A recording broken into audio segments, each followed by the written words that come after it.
महाराष्ट्रातून इंडिया आघाडीचे एकूण 31 खासदार निवडून गेले, तर दुसरीकडे एनडीएचे म्हणजेच महायुतीचे केवळ 17 खासदार लोकसभेवर आहेत. राज्यसभेचा विचार केला तर महाराष्ट्रात एनडीएचे 12 आणि इंडिया आघाडीचे 7 खासदार आहेत. त्यामुळे उपराष्ट्रपती पदाच्या निवडणुकीत महाराष्ट्रातून एनडीएकडे 29 तर इंडिया आघाडीकडे 38 अशी मतं होती.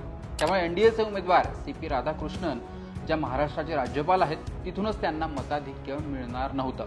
असं असतानाही मुख्यमंत्री देवेंद्र फडणवीस यांनी उद्धव ठाकरे आणि शरद पवार यांना फोन करून CP राधाकृष्णन यांना मतं द्यावं अशी विनंती देखील केली होती. आता त्याच निवडणुकीत क्रॉस वोटिंग झाल्याचं समोर आलंय. या निवडणुकीत व्हीप जारी करण्यात येत नाही, त्यामुळे क्रॉस वोटिंग झालेलं समोरही येणार नाहीये. आता हे क्रॉस वोटिंग कुणी केलं तेही कळणार नाहीये, पण आपण अंदाज बांधूयात की हे क्रॉस वोटिंग कशा पद्धतीने झालं असेल. उपराष्ट्रपती पदाच्या निवडणुकीची देशभरात चर्चा होती. एनडीएकडून महाराष्ट्राचे राज्यपाल CP राधाकृष्णन हे निवडणूक लढवत होते, तर इंडिया आघाडीकडून सुदर्शन रेड्डी यांना उमेदवारी देण्यात आलेली होती. 2 दक्षिण भारतीय नेत्यांमध्ये ही निवडणूक रंगणार होती, त्यामुळे चर्चा झाली. संख्याबळाचा विचार केला तर एनडीएचे उमेदवार जिंकणार हे जवळपास आधीच ठरलेलं होतं. पण खरी चर्चा होती की कोणता पक्ष कोणाला पाठिंबा या निवडणुकीत देणार. महाराष्ट्रातून इंडिया आघाडीला मताधिक्य मिळणारच होतं. उद्धव ठाकरे आणि शरद पवारांच्या खासदारांनी सुदर्शन रेड्डींनाच मत देणार असं जाहीर केलं होतं. दुसरीकडे ऐन निवडणुकीआधी BRSच्या 4, BJDच्या 7 आणि अकाली दलाच्या 1 खासदाराने तटस्थ राहण्याची भूमिका घेतलेली होती. अपक्ष खासदार सरबजीत सिंग आणि अमृतपाल सिंग या 2 खासदारांनी मतदानावर बहिष्कार सुद्धा टाकला होता. त्यानंतर आजच्या मतदानाच्या दिवशी एकूण 781 खासदारांपैकी 14 खासदारांनी मतदान केलं नाही, तर एकूण 767 खासदारांनी प्रत्यक्ष मतदान केलं. मतमोजणीनंतर जो निकाल आला त्यानुसार 15 मतं बाद करण्यात आली आणि 752च मतं वैध ठरली. त्यापैकी एनडीएचे उमेदवार CP राधाकृष्णन यांना 452 मतं, तर इंडिया आघाडीच्या सुदर्शन रेड्डी यांना 300 मतं मिळाली. तब्बल 152 मतांनी CP राधाकृष्णन हे निवडणूक जिंकले आणि उपराष्ट्रपती झाले. आता या आकड्यांचा विचार केला तर या निवडणुकीत क्रॉस वोटिंग झाल्याचं दिसून येत आहे. क्रॉस वोटिंग कसं झालं? सध्याच्या घडीला भाजप आणि घटक पक्षाकडे दोन्ही सभागृहात मिळून 425 संख्याबळ आहे. त्यांना जगनमोहन रेड्डींच्या 11 खासदारांनी पाठिंबा दिला होता.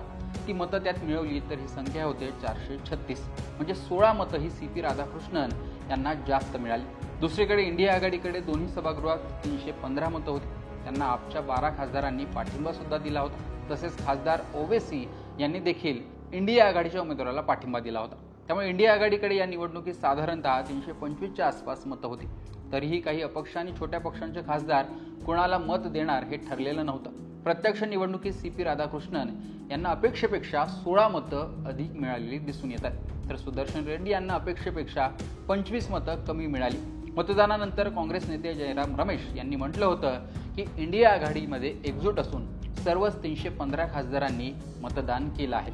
मात्र दुसरीकडे प्रत्यक्षात 300च मतं मिळाल्याने 15 खासदार फुटल्याची चर्चा आता इंडिया आघाडीमध्ये आहे.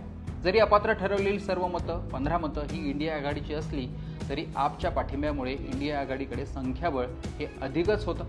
बाद झालेली सर्वच मतं इंडिया आघाडीची असतील अशी शक्यताही फार कमी आहे. तरीही केवळ 300 मतं मिळाल्याने क्रॉस वोटिंगची चर्चा जी होती ती खरी ठरू शकते. आता ही क्रॉस वोटिंग आपच्या खासदारांनी केली का, की काँग्रेसच्या काही खासदारांनी, की काँग्रेसच्या मित्रपक्षांमधून झाली याची चर्चा होते. महाराष्ट्राचा विचार केला तर शिवसेना ठाकरे आणि शरद पवार या दोघांचे मिळून 17 लोकसभेचे खासदार आहेत. चर्चा आहे की क्रॉस वोटिंग झालीच असेल तर महाराष्ट्रातून काही खासदारांचा सहभाग असण्याची शक्यता आहे. कारण UPमध्ये सपा, बंगालमध्ये तृणमूल काँग्रेस, तामिळनाडूमध्ये DMK हे मोठे पक्ष कट्टर भाजप विरोधक आहेत. दुसरीकडे महाराष्ट्रात मात्र ठाकरे पवार भाजप विरोधी असले तरी राजकीय वातावरण पाहता कोणीही कोणासोबत जाऊ शकतं, समीकरणं जुळू शकतात अशी चर्चा नेहमी होत असते. त्यातूनच तर काही घडलं नाही ना याची आता चर्चा होते. त्यामुळे क्रॉस वोटिंगचं पहिलं बोट महाराष्ट्राकडे जाऊ शकतं असं तरी सध्या दिसतंय. इंडिया आघाडीची हक्काची 15 मतं गेली कुठे आणि एनडीएला 16 मतं अधिक कशी मिळाली याची देशभरात चर्चा होते. की नाही इंडिया आघाडी किंवा एनडीएकडे त्यांची मतं होती, की काही छोटे मोठे पक्ष ज्यांचे 1 किंवा 2 खासदार आहेत त्यांनी गणितं बिघडवली, ते पाहणं महत्त्वाचं असणार आहे. एकूणच या निवडणुकीत महाराष्ट्रातून जर काही दगाफटका झाला असेल तर भविष्यात महाराष्ट्राचं राजकारण सुद्धा बदलू शकतं, हे मात्र नक्की. याविषयी तुमचंही मत कमेंट बॉक्समध्ये सांगा. या निवडणुकीविषयी तुमचं मत कमेंट बॉक्समध्ये सांगा. लोकमतचं YouTube चॅनल सबस्क्राईब केलं नसेल तर आठवणीने सबस्क्राईब देखील करा.